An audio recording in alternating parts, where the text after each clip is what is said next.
Bidadi township ವಿರುದ್ಧ ಮತ್ತೆ ದಳಪತಿಗಳ ರಣಕಹಳೆ. Freedom ಪಾರ್ಕ್ನಲ್ಲಿ ಜೆಡಿಎಸ್ನಿಂದ ಬೃಹತ್ ಪ್ರತಿಭಟನೆ. ದೇವೇಗೌಡರು ಕುಮಾರಸ್ವಾಮಿಯವರ ನೇತೃತ್ವದಲ್ಲಿ ಪ್ರತಿಭಟನೆ. ವಿಧಾನಸೌಧಕ್ಕೆ ಜನರನ್ನ ನುಗ್ಗಿಸಬೇಕು ಅಂದ್ರೆ ನುಗ್ಗಿಸಬಲ್ಲೆ, ಆದರೆ ಜೆಡಿಎಸ್ ಎಂದಿಗೂ ಕಾನೂನು ಬಾಹಿರವಾಗಿ ನಡ್ಕೊಂಡಿಲ್ಲ. ಪ್ರತಿಭಟನೆಯಲ್ಲಿ ಕೇಂದ್ರ ಸಚಿವ ಕುಮಾರಸ್ವಾಮಿಯವರ ಮಾತಿದು.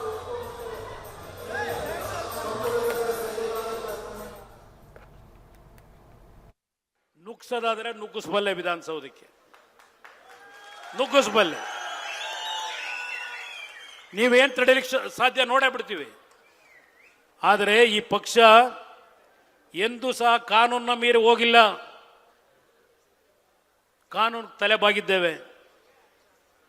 ಬರೀ ಇದೊಂದು ಇಶ್ಯೂ ಹೇಳಲ್ಲ, ಯಾವ ರೀತಿ ಕಾನೂನಿಗೆ ತಲೆಬಾಗಿ ನಡ್ಕೋತಾ ಇದ್ದೇವೆ.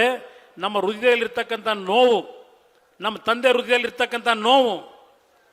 ಈ ಬಿಡದಿಯ ಪಾದಯಾತ್ರೆ ಶುರು ಆಗ್ತಿದ್ದಂಗೆ ಈ ವಿಷಯವನ್ನು ಡೈವರ್ಟ್ ಮಾಡಲಿಕ್ಕೆ ಏನೇನು ಮಾಡಿದ್ದೀರಿ ಶಿವಕುಮಾರ್, ನನಗೇನು ಗೊತ್ತಿಲ್ಲ ಅಂತ ತಿಳ್ಕೊಂಡಿದ್ದೀರಾ?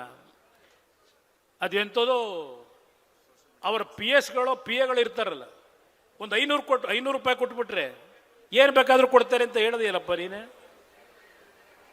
ನಿನ್ನ ಹಿಂದೆ ಮುಂದೆ ಇರೋರೆ ನಮ್ಗೆ ಹೇಳೋರು ಅವರೇ. ಯಾವ ಪುಡುಗೋಸಿಗಳ ಹತ್ರ ಬರ್ಸೋದನ್ನು ನಿಲ್ಲಿಸಿ, ಧೈರ್ಯ ಐತನ ನೇರವಾಗಿ ಬನ್ನಿ ಚರ್ಚೆಗೆ.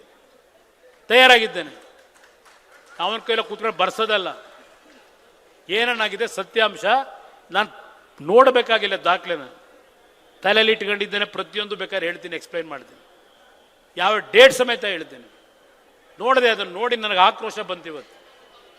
ನನ್ನ ರೈತ ಬಂಧುಗಳು, ನಮ್ಮ ಯುವಕರು ಯಾವ ದೇಲಿ ಒಳಗೆ ಏನೋ ನಡೀತಲ್ಲ ಪ್ರತಿಭಟನೆ.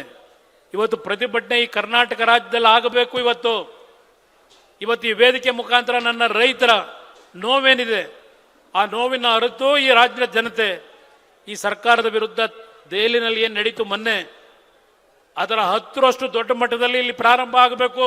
ಅದಕ್ಕೆ ಇವತ್ತು ವೇದಿಕೆ ಸಿದ್ಧ ಮಾಡಿದ್ದೀರಿ. ರೈತರು ಇವತ್ತು ಕಂಗಾಲಾಗಿದ್ದಾರೆ. ಬೆಳೆ ವಿಮೆ ದುಡ್ಡಿಲ್ಲ, ಕುಡಿಯೋ ನೀರಿಲ್ಲ. ಪಾಪ ಜಲಾಶಯದಿಂದ ತಮಿಳುನಾಡಿಗೆ ನೀರು ಬಿಡ್ತಾರೆ.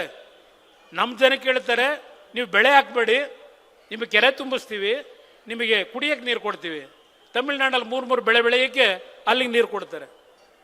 ಇದು ನಡೀತಾ ಏನಿದೆ, ಬರಗಾಲದಿಂದ ಇವತ್ತು ಈ ರಾಜ್ಯ ಪರಿತಪಿಸ್ತಾ ಇದೆ.